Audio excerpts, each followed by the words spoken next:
It is now. Let's see. Make sure I don't have square hair. Fixing our hair. I used to have triangle hair. Now I have to worry about square. Charlotte, what are you doing? Hi, everybody. Hello. This is take what, 4? That's fourth or fifth try. I don't know. There's a couple of pictures and hi. Hi. I don't even. Where am I supposed to look? Oh, there I am. Okay. I'm so new to this. Anyway. Hi. All right. Time to be serious. Let's do this. Bear with us, please. But this is our first video together. So, and I'm not looking at the right place again. This is our first video together, and I guess we just really want to start off saying who we are. Yeah. And hi. So let's do this.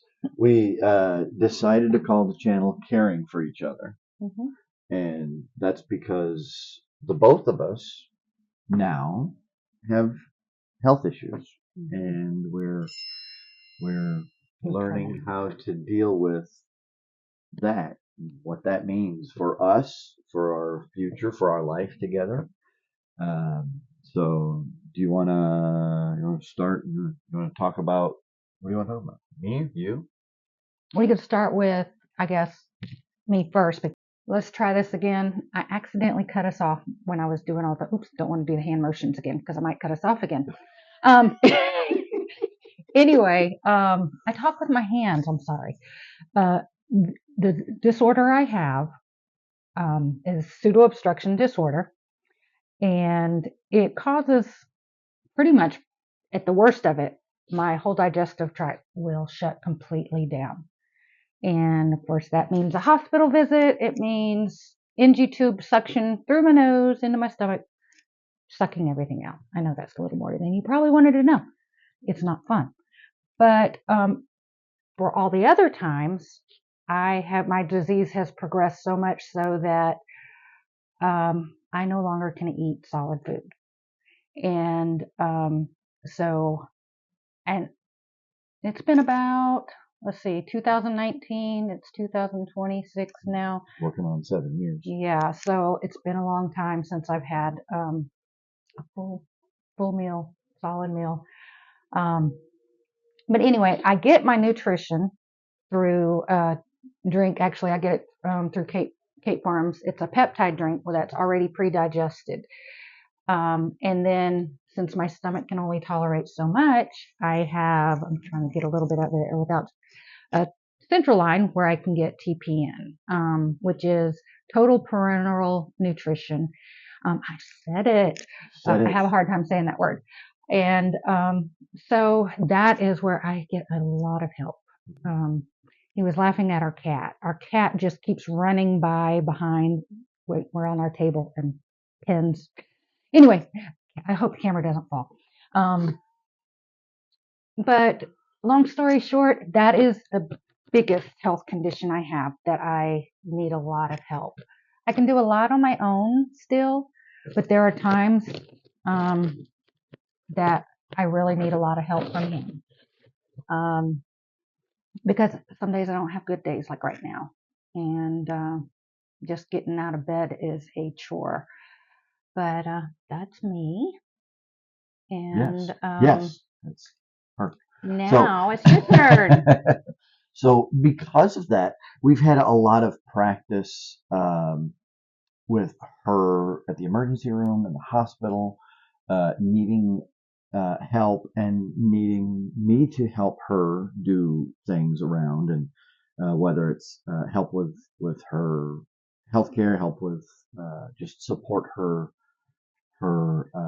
treatments or whatever. That's been kind of.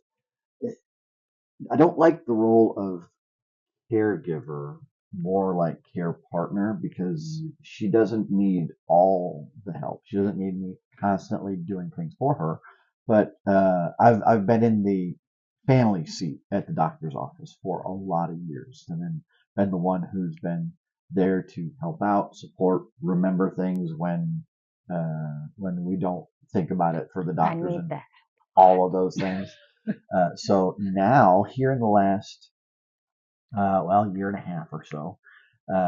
It, getting older and discovering that you're not always going to be healthy in your life.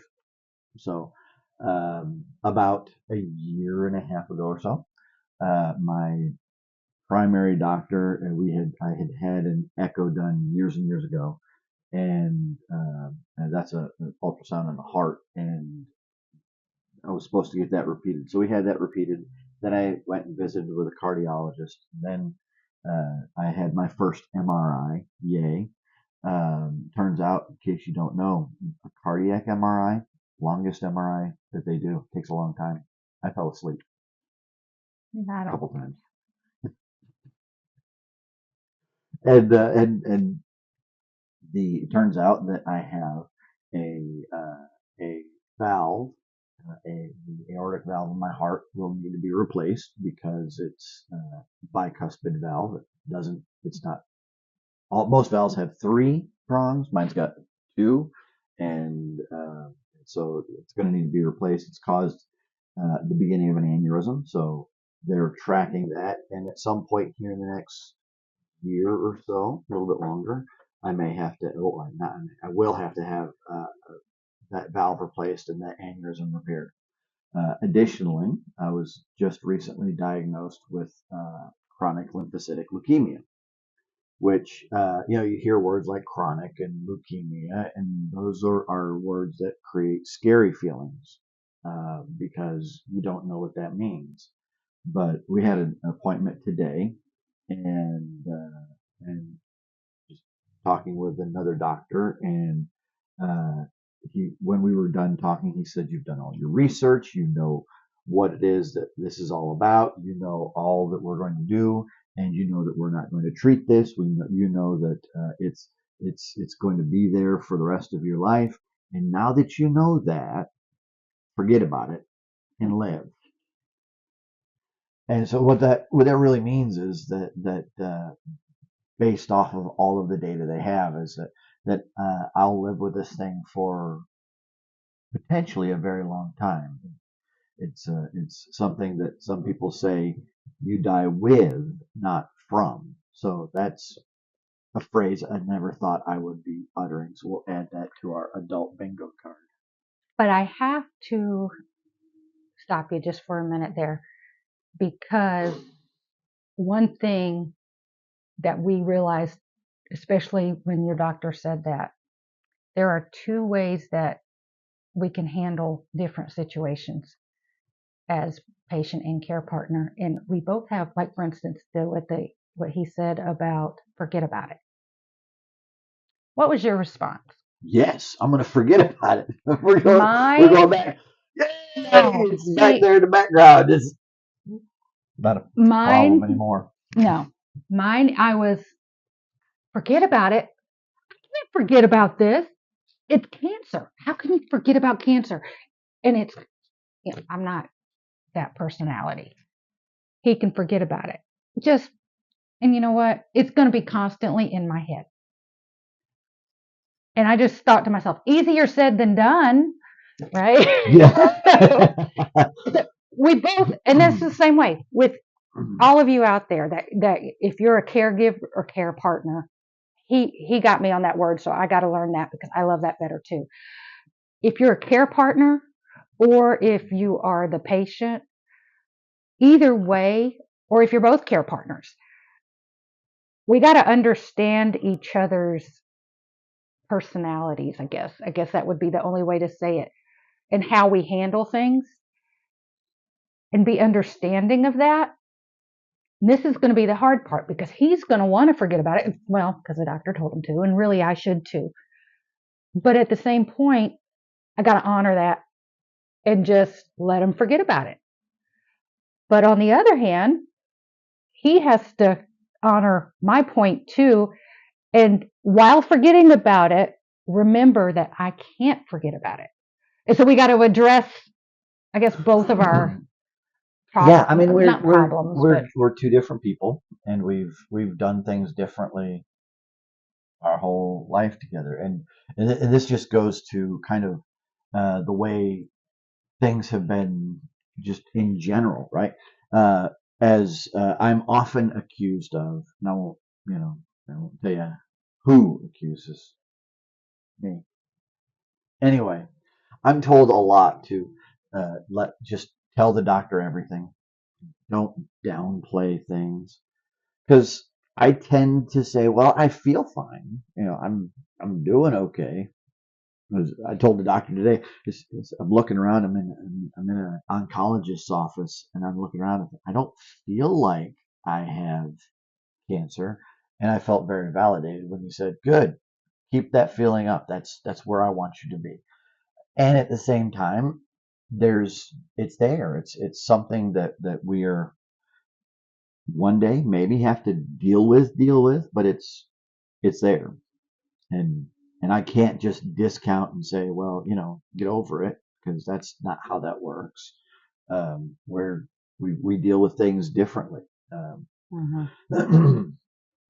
I like to say she'll worry about things before we get to it, and then I'll worry about it when it's happening. So Well, I worry about it when it's happening. there's that. So here we are. We are two people that have been married 30 plus years. I had dark hair when we got married. She had long hair. Over the years, she's ripped it out, so it's gotten shorter.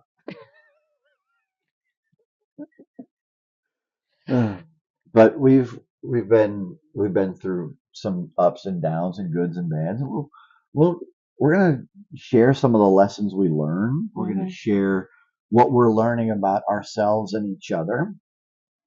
As a rule, I tend to think I know myself, but so I don't do a whole lot of introspection, and that's changing. So maybe that'll be a part of this.